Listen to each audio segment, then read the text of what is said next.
गुरु ब्रह्मा गुरु विष्णु गुरु देवो महेश्वर गुरु साक्षात् परब्रह्म तस्मै श्री गुरुवे நமஹ. தனிப்பெயர்ச்சி ரிஷப ராசிக்காரங்களுக்கு மிக மிக நன்மையான நேரம். இவங்களுக்கு ஒரு பொற்காலம் என்றே கூறலாம். இவருடைய ராசிக்கு ரிஷப ராசிக்கு எப்போதுமே சனி தர்ம கர்மாதி யோகத்தை அளிக்கக்கூடியவர். தொழில் கர்மஸ்தானம், தர்மஸ்தானத்துக்கு அதிபதியான பொறுப்பாளியான சனி இந்த நேரத்தில் அவங்களுக்கு ஏராளமான நன்மைகளை செய்ய காத்திருக்கிறது. பொருளாதார வளர்ச்சி, புது தொழில், புதுமையான பதவிகள், புது புது பதவிகள் இவங்களை வந்தடையும். பொறுப்புகள் போன்றவைகளை இவங்களுக்கு அடைய முடியும்.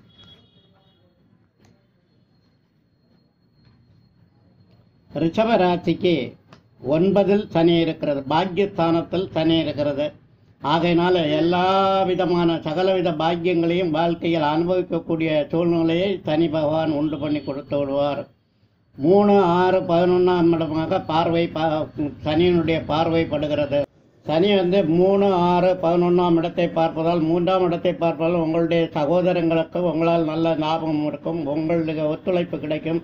சொத்து சுகங்கள், குடும்ப சொத்துக்களை உங்களுடைய சகோதரங்களுக்கு இடையில் இருந்தால் அவைகளை பாகப்பிரிவினை சந்தோஷமாக செய்து கொள்ளலாம். உங்கள் சகோதரங்கள் யாரேனும் வெளிநாடுகளுக்கு சென்று நல்லா படித்து பெரிய பட்டம் பதவியை பெறுவதற்கான வாய்ப்புகள் உள்ளன.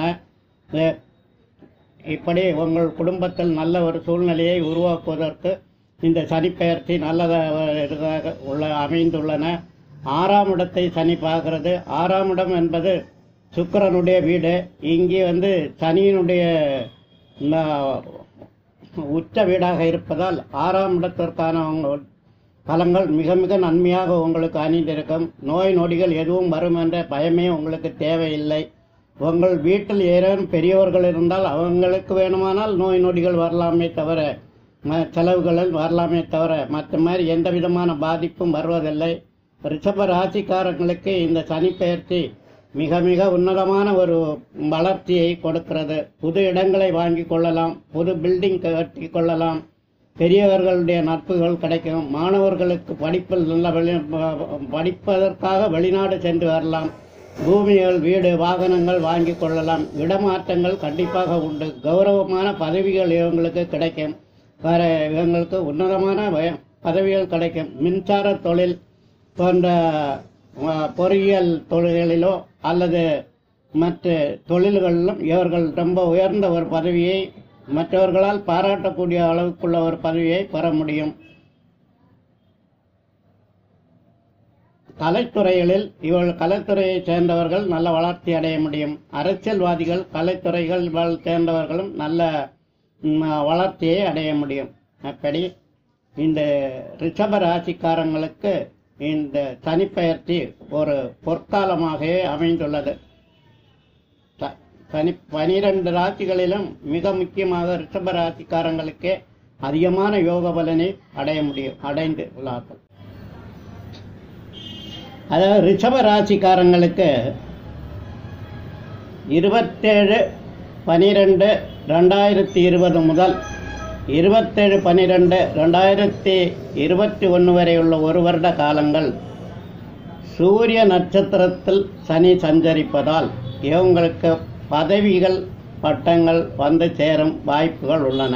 அரசாங்கத்திலிருந்து சில உதவிகளும் கிடைக்கும் வாய்ப்புகள் உள்ளன. மேலும் 27/12/2021 முதல் 27/12/2022 வரை சந்திர நட்சத்திரத்தில் சனி சஞ்சரிக்கும் காலங்களில் இவர்கள் வெளிநாடுகளுக்கு சென்று புகழோடு வாழலாம். குடும்பத்தை விட்டு பிரிந்து வாழும் வாய்ப்பும் உள்ளன. வெளிநாட்டு வாழ்க்கையும் இவங்களுக்கு நல்ல சுகபோகங்களை அனுபவிக்கும் பாக்கியத்தை உள்ளன. மேலும் இவங்களுக்கு 2022க்கு பிறகு 23 2021 19/12/2023 வரை உள்ள பீரியடு, அந்த நேரத்தில் செவ்வாயில் சூரியன் சஞ்சரிப்பதால் இடங்கள் வாங்குவதற்கும் பெரிய பில்டிங் கட்டுவதற்கோ பெரிய விளையாட்டுத் துறையில் உள்ளவர்களுக்கு பெரிய பதக்கங்களை வாங்குவதற்கும் இப்படிப்பட்ட பல்வேறு துறைகளில் உள்ள வளர்ச்சிகளை அடைய இவங்களுக்கு நல்ல வாய்ப்பு உள்ளன. சனியை வழிபடுவதற்கான பரிகாரங்கள் ஏராளம் உள்ளன. அவைகளை என்று தங்களுடைய வசதிக்கு ஏற்றமாறு தங்களுடைய வீட்டு பக்கத்தில் அமைந்துள்ள கோவில்களில் சென்று பரிகாரங்கள் செய்து விடுங்கள். இங்கே கொரோனா பீரியடாக இருப்பதால் நீங்கள் நீண்ட தூரம் சென்று காரில் சென்று கோவிலை தேடி பிடித்துதான் பரிகாரம் பண்ண வேண்டும் என்று நாங்கள் கூறவில்லை. சங்கடம் தீர்த்திடும் சனி பகவானே மங்களம் பொங்கிட மனமைத்திடுவாய் சக்கரவிண்டி சகானரியில் இத்தகம் வாழ இன்னருள் தாத்தா போன்ற எல்லா சனிக்கிழமையிலும் விரதம் இருந்து அன்று எண்ணெய் தீபம் ஏற்றி 108 தடவை வலம் வந்து சனியை வழிபடலாம்.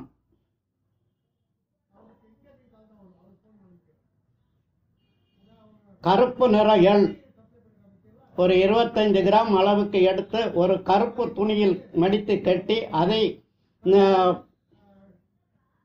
வெள்ளிக்கிழமை அன்று தூங்கும்போது தலைக்கு அடியில் வைத்துவிட்டு மறுநாள் காலையில் சனிக்கிழமை அதை எடுத்து எள்ளை 3ஆக பிரித்து ஒரு பகுதியை சாதத்தில் கலந்து காக்காவுக்கும் இன்னொரு பகுதியை எள் தீபமாகவும் 3வது பகுதியை ஓடும் தண்ணீரிலும் கரைத்து விடலாம். இது மிக சிறந்த ஒரு சனிக்கான பரிகாரமாகும். சனிக்கு எள்ளெண்ணெய் தீபம் ஏற்றி தினமும் ஓம் மந்தாய நம என்ற மந்திரம் சொல்வது மிக சிறப்பு. மொத்தமும் படிவா.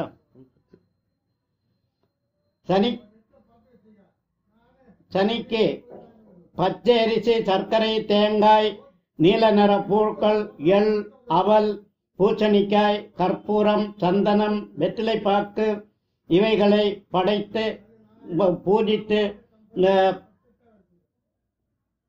குவளை மலர் இவளை வைத்து பூஜித்து சனிக்கிழமைகளில் பூஜிப்பது மிக சிறப்பு. சனிக்கிழமை அல்லது பரிகார நபர்கள் பிறந்த நாளன்று ஆஞ்சநேயருக்கு வெற்றிலை மாலை அணிவித்து வெற்றிலை மாலை அல்லது துளசி மாலை அணிவித்து வழிபடுவது மிக சிறப்பாகும். மேலும் விநாயகர் சதுர்த்தி மற்றும் பரிகார நபர்கள் பிறந்த கிழமைகளில் விநாயகருக்கு அர்ச்சனை செய்து தேங்காய் உடைத்து வழிபடுவது மிக சிறப்பு. கருப்பு ஆடை அணிந்து சபரிமலைக்கு செல்பவர்களுக்கு உதவி செய்யலாம்.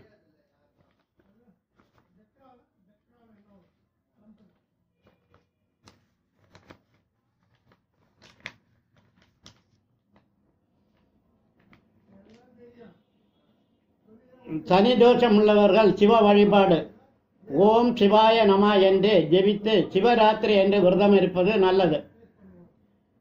தேங்காய் முடியில் எள் தீபம் ஏற்றி தலைக்கு மேலே 6 தடவை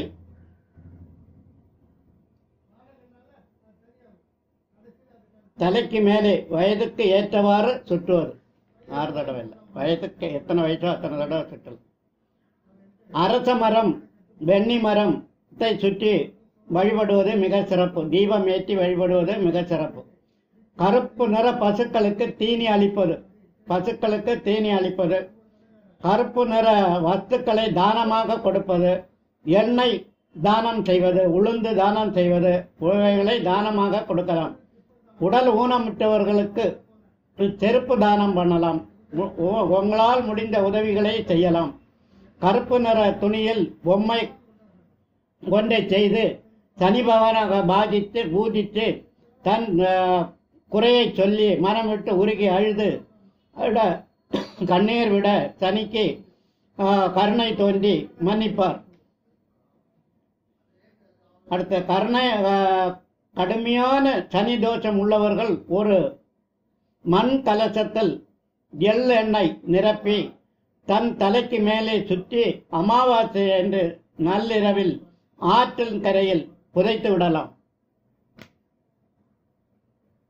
திருநள்ளார் சென்று முதலில் நல தீர்த்தத்தில் குளித்து பின் விநாயகரையும் சிவபெருமானையும் பார்வதி வழிபட்டு சுப்பிரமணியரையும் வழிபட்டு பின் மூலவரை வழிபட வேண்டும். அத்தமே அன்று பைரவரை பூஜித்து அவர் வாகனமான நாய்க்கு உணவளிப்பது மிக சிறந்தது. சனிக்கிழமையில் அசைவ உணவு உண்ணாமல் இருப்பது சனி தோஷம் உள்ளவர்கள் கடைபிடிக்கும் விரதங்களில் முக்கியமானதாகும்.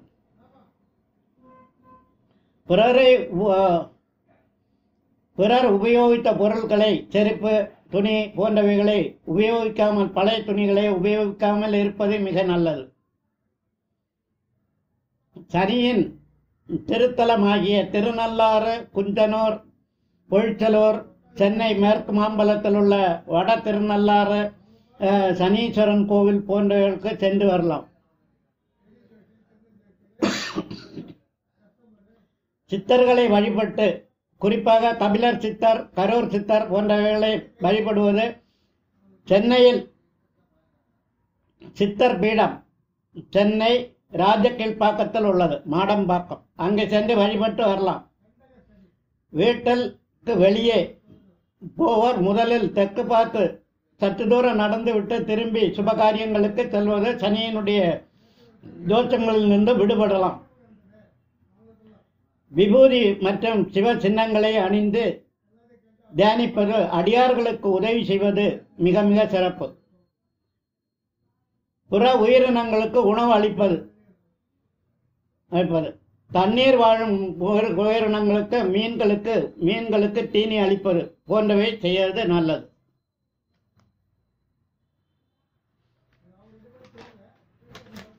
கோளார் பதியம் படிக்கலாம். தினமும் கோளார் பதியம் படியுங்கள். கோள்களால் உங்களுக்கு வரும் தோஷங்கள் விலகிவிடும். சனி பகவான எந்திரத்தை வாசலில் அரிசி, மாலை, கோதுமை கோலம் போட்டு வழிபட்ட எந்திரத்தை, சனியினுடைய எந்திரத்தை அரிசி மாவால் வீட்டுக்கு முன் கோலம் போட்டு அதை வழிபடுவது மிக சிறப்பு. வாசலில் இரும்பு துண்டு அல்லது 3 ஆணியை வைத்து கட்டிவிடலாம். உபயோகித்த குதிரையினுடைய டாலம், குதிரை காலில் இருக்க குதிரையினுடைய டாலம், அதை எடுத்து கொண்டு வந்து கருப்பு துணியில் கட்டி வீட்டு வாசலில் கட்டி வைப்பது மிக சிறப்பு. சனி தோஷம் வராது. சனியின் எந்திரத்தை நீங்கள் ஜாதகத்தில் இணைத்து பூஜை அறையில் வைத்துக் கொள்ளலாம். சனியால் கடுமையான தோஷம் பாதிப்பு உள்ளவர்கள் மணி மந்திர ஔஷத முறைப்படி உரிய பரிகாரங்களை நேயர்களுக்கு ஏற்ற மருந்துகளும் பயன்படுத்தி நிவாரணம் பெறலாம்.